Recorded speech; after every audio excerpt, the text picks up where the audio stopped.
आप देख रहे हैं मेरे पीछे ये कैंसर पजल गेम, यानी कि कैंसर के नाम पर जो खेल आपके साथ खेला जा रहा है वो गेम। और कैंसर ही क्यों, हार्ट के नाम पे, किडनी के नाम पे, डायबिटीज के नाम पे जो खेल खेला जा रहा है वही है ये पजल गेम। और मेरे आगे ये है आयुर्वेदिक हुक्का।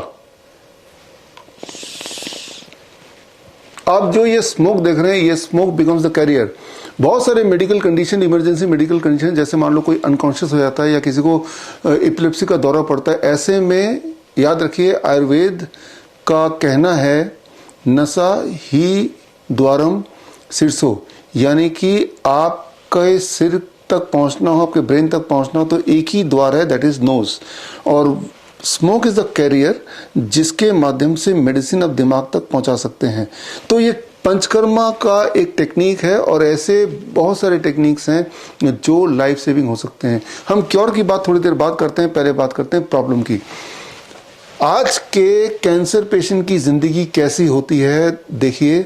एक सस्पेक्टेड कैंसर पेशेंट, उसे उम्मीद है कि वो क्योर हो जाएगा, इस उम्मीद से वो डायग्नोसिस तक पहुंचता है और डायग्नोसिस से उसका सफर कीमोथेरेपी तक अक्सर चला जाता है। उसे लग रहा है कि मैं क्योर के पास पहुंच रहा हूं, लेकिन फिर वो घूमती गाड़ी रेडिएशन तक पहुंचती है और सफर करते करते अक्सर वो सर्जरी तक पहुंच जाते हैं। फिर वो आगे बढ़ते रहते हैं, उसे लगता है कि अब मैं क्योर के करीब पहुंच रहा हूं, लेकिन घूम फिर के फिर डायग्नोसिस तक पहुंच जाता है और डायग्नोसिस के बाद एक बार फिर से सर्जरी और फिर ये घूम फिर के फिर से रेडिएशन और फिर ये कीमोथेरेपी, और इस तरह से वो एक इल्यूजन में, एक भूल भुलैये में घूमता रहता है, लेकिन कभी भी वो क्योर तक नहीं पहुंचता है, सिर्फ क्योर के इल्यूजन में जीता है। उसका खेल तब खत्म होता है जब उसका जान और माल दोनों ही समाप्त हो जाते हैं। और ये कहानी सिर्फ कैंसर पेशेंट की नहीं है, ये कहानी chronic kidney disease failure patient की भी है। क्रॉनिक किडनी डिजीज में सस्पेक्टेड पेशेंट की जिंदगी या कहानी शुरू होती है डायग्नोसिस से, और डायग्नोसिस से वो पिल्स पे आता है, दवाइयों पे कुछ दिन रखा जाता है, उसे लगता है मैं क्योर के बिल्कुल करीब हूं, लेकिन उसके थोड़े समय बाद ही डायलिसिस पे आ जाता है, उसका सफर चलता रहता है। फिर एक टाइम आता है जब बोलते हैं ट्रांसप्लांट बहुत महत्वपूर्ण है, कर लेता है ट्रांसप्लांट और लगता है कि अब मैं क्योर के करीब पहुंच गया हूं, जबकि वो पहुंच जाता है डेड एंड पे, यानी कि डेथ इज द एंड। फिर चाहे वो हार्ट डिजीज पेशेंट हो, डायबिटीज पेशेंट हो, story is the same. There is no cure, only there is illusion of cure. ऐसे में क्या करना है, ऐसे में आगे मॉडर्न मेडिसिन को ना देख के पीछे जो छोड़ के आए हैं, आपके ठीक पीछे देखिए Indian traditional system. Indian traditional medicine system से इंस्पायर होके आज से 2 साल पहले I invented what I call as GRAD, gravitational resistance and diet, DIP diet. आज से 10 साल पहले मैंने DIP डाइट का इनोवेशन किया था। DIP डाइट दुनिया का इकलौता ऐसा डाइट है जिसके 3 देशों ने रैंडमाइज कंट्रोल ट्रायल किया। इंडिया में आयुष मिनिस्ट्री ने रैंडमाइज कंट्रोल ट्रायल किया, नेपाल में नेपाल के नेशनल मिनिस्ट्री, हेल्थ मिनिस्ट्री ने रैंडमाइज कंट्रोल ट्रायल किया DIP डाइट पे, और लिंकन यूनिवर्सिटी ऑफ मलेशिया ने किया। ये तीनों रैंडमाइज कंट्रोल ट्रायल का कंक्लूजन है कि DIP diet can be effective for bone disease, for diabetes, for thyroid, for heart and kidney failure as well. DIP diet को जब ग्रेविटी एज मेडिसिन, यानी कि hot water immersion head down tilt से combine करते हैं और साथ में हम पंचकर्मा थेरेपी को मिला देते हैं, तब मिल जाता है क्योर। मैं अपने आप को दुनिया का सबसे लकी डॉक्टर मानता हूं, क्योंकि मेरे पेशेंट्स, ऐसे किडनी फेलियर पेशेंट जो एक टाइम पे डायलिसिस पे थे, अब वो पूरी तरह डायलिसिस फ्री हैं। ऐसे छोटे बच्चे, डायबिटीज टाइप 1 चिल्ड्रन जो एक टाइम पे इंसुलिन निर्भर थे, इंसुलिन डिपेंडेंट, दिन में कई कई बार इंसुलिन लेना पड़ता था, अब कई कई महीनों से उनकी इंसुलिन छूटी हुई है, वो पूरी तरह स्वस्थ है। ठीक इसी तरह से थैलेसीमिया के बच्चे जिन्हें बोला जाता है कि हर महीने सालों साल जिंदगी भर ब्लड ट्रांसफ्यूजन पे निर्भर रहना पड़ेगा, अब उनका ब्लड ट्रांसफ्यूजन खत्म हो चुका है, पूरी तरह स्वस्थ हैं। ठीक इस तरह से कैंसर पेशेंट हैं, हार्ट पेशेंट हैं, वो भी without any drug, without chemotherapy, without surgery, they are all healthy, they are cured. अभी जो मैंने पिछले 10-15 सेकंड में बोला, ये बोलना भारत की धरती पे कानूनी जुर्म है according to drug and magic remedy act 1954। दरअसल ये एक्ट है carry forward of drug and cosmetic act by the Britishers जब हम अंग्रेजों के गुलाम थे। 1947 तक हम अंग्रेजों के गुलाम थे, आज हम अंग्रेजी दवा के गुलाम हैं। याद रखिए, अंग्रेजों ने जाते जाते एक ऐसा सिस्टम बना दिया कि आप उलझे रहे बीमारी के जाल में, और ये बीमारी के जाल में उलझते हुए आपका माल धीरे धीरे खत्म होता जाए। याद रखिए, जो भी एक्सपेंस आप एलोपैथी में करते हैं 90% is goes out of the country, और जब तक आपकी जान नहीं चली जाती तब तक आप उलझे ही रहते हैं। तो ये ताना बाना सारा बना हुआ है, और हम जैसा कोई अगर आपको बताने लगे कि क्योर का एक बड़ा सीधा रास्ता है जिससे आप ठीक हो सकते हैं, तो इस तरह के कानून के बोझ में ऐसे लोगों को दबा दिया जाता है।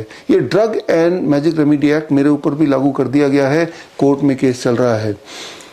So called medical authorities, Indian medical association है, दिल्ली मेडिकल काउंसिल है, हरियाणा मेडिकल काउंसिल है, पीजीआई चंडीगढ़ है, ये कभी नहीं चाहती कि इस तरह के टेक्निक्स मेथड्स आप तक पहुंचे और आप ठीक हो जाएं। इसीलिए मुझे दबाने के लिए टाइम टाइम पे प्रेस कॉन्फ्रेंस करते हैं, ताकि आपको एक भ्रम में रखें कि ये आदमी जो बोल रहा है ये फ्रॉड है, और police complain, FIR, court case, या फिर मिनिस्ट्री से नोटिस, या कभी कभी छापा एक्सेट्रा, ये सब चलता रहा पिछले 2 साल में, स्पेशली जब से मैंने ग्रेड सिस्टम का आविष्कार किया। ऐसे में क्या करना चाहिए, ऐसे में मैंने डिसाइड किया क्यों ना ये ग्रेड सिस्टम और ये पूरा क्योर का मेथड देश के सामने लाया जाए, आपके सामने डायरेक्टली सबूतों के साथ लाया जाए, ताकि ये खेल हमेशा के लिए खत्म हो जाए। याद रखिए, अभी 76th ईयर है ऑफ आज़ादी, लेकिन क्या पूरी तरह से आज़ाद हैं?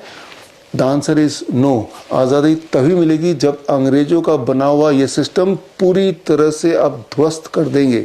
अगर आपके दिमाग में है कि ये जितने भी लोग हैं, वो डायग्नोसिस वाले, वो कीमोथेरेपी वाले, वो रेडिएशन वाले, वो सर्जरी वाले, क्या ये आपस में मिले हुए हैं? याद कीजिए, 1947 से पहले जब हम गुलाम थे, तब जलियांवाला बाग हत्याकांड में जिन लोगों ने गोलियां चलाई वो कौन थे? वो सारे के सारे इंडियंस थे, भारतीय थे। वो लोग जिन्होंने भगत सिंह को फांसी पहनाया, लगाया, वो कौन था आदमी? वो एक भारतीय था। वो लोग जिन्होंने चंद्रशेखर आजाद को घेर के अटैक किया, वो कौन थे? वो भी भारतीय थे। फर्क सिर्फ इतना है कि उस वक्त वो खाकी कपड़ा था, आज ये वाइट कोट है। उस वक्त अंग्रेज उनके सिर पे आके उनको ऑर्डर कर रहे थे, आज ऑर्डर रिमोटली WHO से आता है। तो फर्क ज्यादा नहीं है। वो गोलियां थी बंदूक की, तो आज वो टैबलेट्स हैं, जबकि इन टैबलेट्स की आपको जरूरत नहीं है अगर आपको पता है कि इंडियन ट्रेडिशन सिस्टम क्या है। तो ये आप तक पहुंच जाए, ये पता चल जाए, इसके लिए हमने एक दिन चुना। वो दिन था 23 जुलाई 2023, यानी कि चंद्रशेखर आजाद जयंती, बाल गंगाधर तिलक जयंती। एक बड़ा ही अच्छा दिन। जगह थी LTG ऑडिटोरियम, न्यू दिल्ली। और 1 महीने पहले से ही भारत के जितने भी मेडिकल मिनिस्ट्रीज हैं, हेल्थ मिनिस्ट्रीज हैं, चाहे वो स्टेट हेल्थ मिनिस्ट्री हैं, चाहे वो आयुष मिनिस्ट्री हैं, चाहे सेंट्रल हेल्थ मिनिस्ट्री है, चाहे वो हेल्थ मिनिस्टर्स हैं, चाहे वो चीफ मेडिकल ऑफिसर्स हैं, जितने भी इंपॉर्टेंट पोस्ट में लोग हैं जिनका कोई भी लेना देना हेल्थ से या भारत की हेल्थ पॉलिसी से, उन सबको हमने पत्र लिखा। ऐसे लगभग 1000 लोगों को हमने ईमेल किया या फिर स्पीड पोस्ट किया। उनको इनवाइट किया कि 23 जुलाई को आप आएं, और अगर आप फिजिकली नहीं आ पाते तो हमने एक प्रावधान किया, that is television network, Sudarshan news and Sadhana TV, जो कि देश का नेशनल टेलीविजन नेटवर्क है। इन दोनों पे हमने डिसाइड किया कि लाइव चलाएंगे। लाइव चलाया हमने 23 जुलाई का पूरा इवेंट, और साथ में ऑनलाइन भी कई सारे यूट्यूब चैनल पे लाइव चलाया।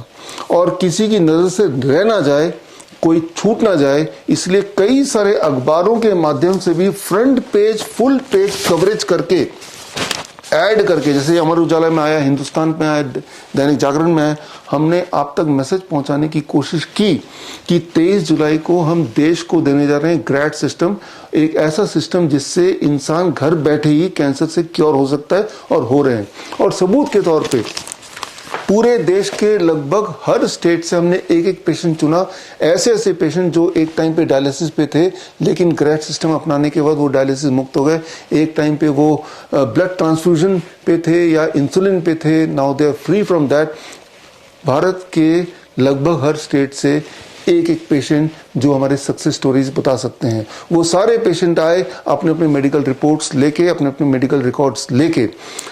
आप में से बहुत लोगों ने 23 तारीख का कार्यक्रम या तो फिजिकली एलटीजी ऑडिटोरियम में आके देखा होगा या ऑनलाइन के माध्यम से देखा होगा या साधना टीवी या फिर सुदर्शन न्यूज में भी देखा होगा। जिन्होंने नहीं देखा, अभी भी वो लिंक मौजूद है, स्क्रीन पे दिए हुए लिंक में जाके वो पूरा का पूरा देख सकते हैं। खास बात यह है कि हमने मेंशन किया ये पेशेंट कौन से शहर से आए थे, और स्क्रीन पे आप देखेंगे कि कौन कौन से हॉस्पिटल में पहले इनका इलाज चलता था। ये बताना हमारे लिए बड़ा इंपॉर्टेंट है, बिकॉज आप जिस भी शहर में हैं उस शहर का ही हो सकता है वो हॉस्पिटल हो जो आपके पहुंच के पास हो, ताकि अगर आप चाहें तो उस हॉस्पिटल में जाके उस पेशेंट का नाम बता के वेरीफाई कर सकते हैं कि ये पेशेंट आपके पास इलाज पे था क्या ये डायलिसिस पे था, क्या अब वो है डायलिसिस पे, या वो पूरी तरह क्योर हो चुका है। याद रखिए, जब मैं बोलता हूं क्योर, तो क्योर वर्ड बोलना ही एक कानूनी अपराध है आज के धरती में, भारत की धरती में। और ये पूरा एक षड्यंत्र रचा है एलोपैथी की लॉबी ने, ताकि क्योर वर्ड आए ना और इनका धंधा चलता रहे। तो अब समय आ गया है आपको अपना डॉक्टर बनने का। इसके लिए इस 15 अगस्त से we are going to start 3 महीने का online training on circadian clock and Ayurvedic panchakarma. पहले आयुर्वेदिक पंचकर्मा की बात कर लेते हैं। थोड़ी देर पहले मैंने आपको इंट्रोड्यूस किया, ये छोटा सा इंपॉर्टेंट पंचकर्मा थेरेपी है जिसके माध्यम से बहुत बड़े बड़े प्रॉब्लम सॉल्व होते हैं, जो कि हम अपने हिम्स हॉस्पिटल में करते ही हैं। दैट इज नाक के माध्यम से दवाई को बॉडी में पहुंचाना। इस तरह से 100 में से 22 बड़े इंपॉर्टेंट पंचकर्मा थेरेपीज हैं जो घर बैठ के ही कोई आसानी से सीख सकता है। तो 3 महीने का जो ऑनलाइन ट्रेनिंग है ये ड्यूल सर्टिफिकेशन प्रोग्राम है, जिसमें श्रीधर यूनिवर्सिटी पिलानी से आपको सर्टिफिकेट मिलेगा एंड दयानंद आयुर्वेदिक कॉलेज जो देश का सबसे पुराना आयुर्वेदिक मेडिकल कॉलेज है, यहाँ से न केवल सर्टिफिकेशन मिलेगा बल्कि 7 दिन का फिजिकली वहां जाके इंटर्नशिप आपको करना है वहां रह के। और पंचकर्मा थेरेपी के जो मोस्ट इंपॉर्टेंट थेरेपीज है उनकी ट्रेनिंग इस प्रकार होगी ताकि ना केवल आप खुद पे उसको अप्लाई कर सके जरूरत पड़े तो, बल्कि आप लोगों की भी मदद कर सकें। तो 7 दिन का इंटर्नशिप होगा आपका दयानंद आयुर्वेदिक कॉलेज में 3 महीने के ऑनलाइन के अलावा, और 3 दिन का हमारे हिम्स हॉस्पिटल में अप्रेंटिसशिप होगा। अप्रेंटिसशिप लेटर भी मिलेगा आपको। तो यानी कि certification and letter from our hospital and training from Jalandhar Dayanand Ayurvedic college.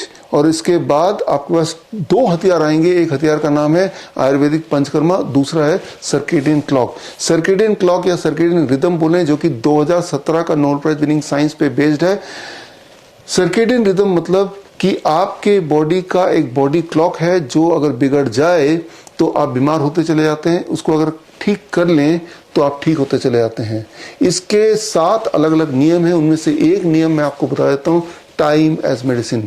बड़ा ही सिंपल रूल है। अगर आप ये तय कर लें, मान लो आप डायबिटीज के पेशेंट हैं, बीपी के पेशेंट हैं, बहुत ज्यादा मोटे हैं या आप थक जाते हैं, नींद नहीं आती रात में, सिर्फ एक नियम मैं बता रहा हूं सर्केडियन क्लॉक को सुधारने का, टाइम एज मेडिसिन।